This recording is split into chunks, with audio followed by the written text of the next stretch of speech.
Bon, du vue, elle permet de mettre en place une définition globale selon trois dimensions dans le plan.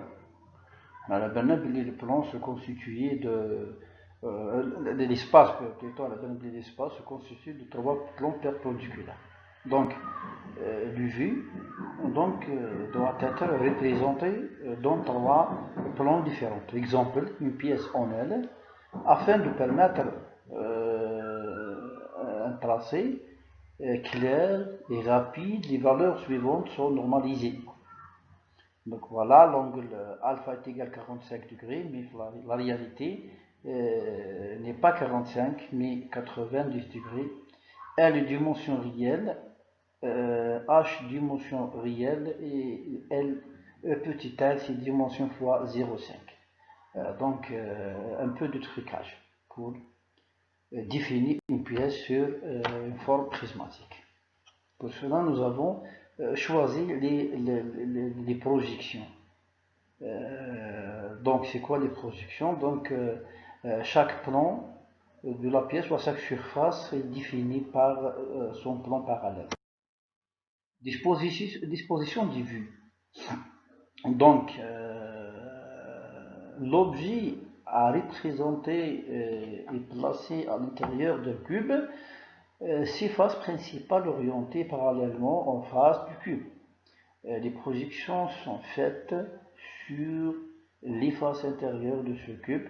Donc, on prend un cube et on le développe sur ses faces, sur un même plan, comme représenté sur les deux figures sous-dessous.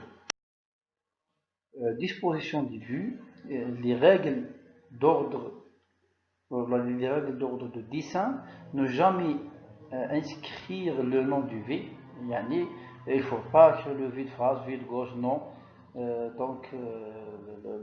La vue est réalisée à sa place sans nom. Deuxièmement, l'ensemble du vu doit définir complètement et sans ambiguïté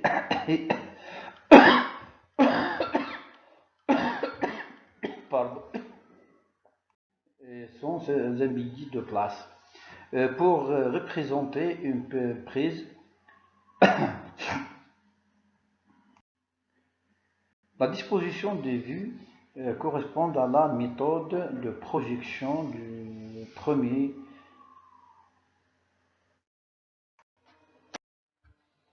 Donc, la mise en place. La mise en place d'un dessin consiste à, à positionner le vue à intervalles réguliers x, y, suivant les deux le plan perpendiculaire au x et au y par rapport au cadre et aux cartouches, comme montre sur la feuille suivante. Donc on voit le suivant l'axe OX, les vides entre le V X, X, X, et sur l'axe OY, les espaces ou bien les vides entre les vues sont égaux et égaux à Y.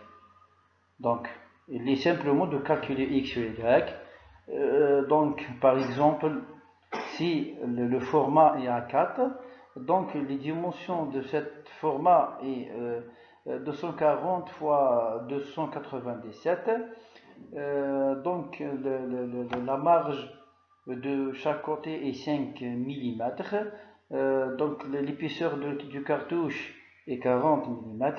Donc le reste du format et donc la largeur donc 240 210 moins 10, il reste uniquement 200 mm.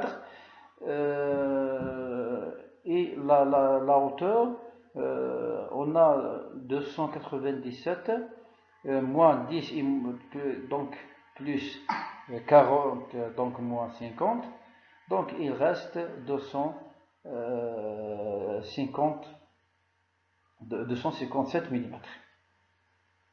Donc